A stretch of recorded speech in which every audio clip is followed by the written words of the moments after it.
ರಾಜ್ಯದ ಗ್ರಾಮೀಣ ಗಡಿ ಹಾಗೂ ಅರಣ್ಯ ಪ್ರದೇಶದ ಜನರಿಗೆ ಗುಣಮಟ್ಟದ ಆರೋಗ್ಯ ಸೇವೆ ತಲುಪಿಸುವ ನಿಟ್ಟಿನಲ್ಲಿ ರಾಜ್ಯ ಸರ್ಕಾರ ಮಹತ್ವದ ನಿರ್ಧಾರಕ್ಕೆ ಮುಂದಾಗಿದೆ. ದುರ್ಗಮ ಪ್ರದೇಶಗಳಲ್ಲಿ ಸೇವೆ ಸಲ್ಲಿಸಲು ವೈದ್ಯರು ಹಿಂದೇಟು ಹಾಕುತ್ತಿರುವ ಹಿನ್ನೆಲೆ ಅಂತಹ ಪ್ರದೇಶಗಳಲ್ಲಿ ಕೆಲಸ ಮಾಡುವ ವೈದ್ಯರಿಗೆ ಹೆಚ್ಚುವರಿ ವೇತನ ಹಾಗೂ ವಿಶೇಷ ಪ್ರೋತ್ಸಾಹಧನ ನೀಡಲು ಆರೋಗ್ಯ ಇಲಾಖೆ ತೀರ್ಮಾನಿಸಿದೆ. ಈ ಸಂಬಂಧದ ಪ್ರಸ್ತಾವನೆಯನ್ನ ಈಗಾಗಲೇ ಆರ್ಥಿಕ ಇಲಾಖೆಗೆ ಕಳುಹಿಸಲಾಗಿದೆ ಅಂತ ಆರೋಗ್ಯ ಸಚಿವ ಯುಟಿ ಖಾದರ್ ತಿಳಿಸಿದ್ದಾರೆ.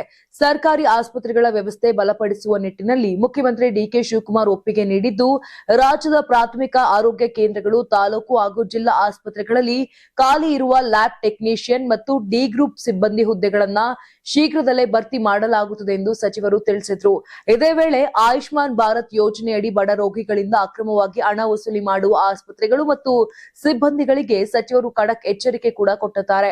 ಉಚಿತ ಚಿಕಿತ್ಸೆಯ ಹೆಸರಿನಲ್ಲಿ ಹಣ ವಸೂಲಿ ಮಾಡಿದ್ರೆ ಸಂಬಂಧಪಟ್ಟ ಅಧಿಕಾರಿಗಳು ಹಾಗೂ ಸಿಬ್ಬಂದಿಯ ವಿರುದ್ಧ ಕಠಿಣ ಕ್ರಮ ಕೈಗೊಳ್ಳಲಾಗುವುದು ಅಂತ ಸ್ಪಷ್ಟಪಡಿಸಿದ್ರು.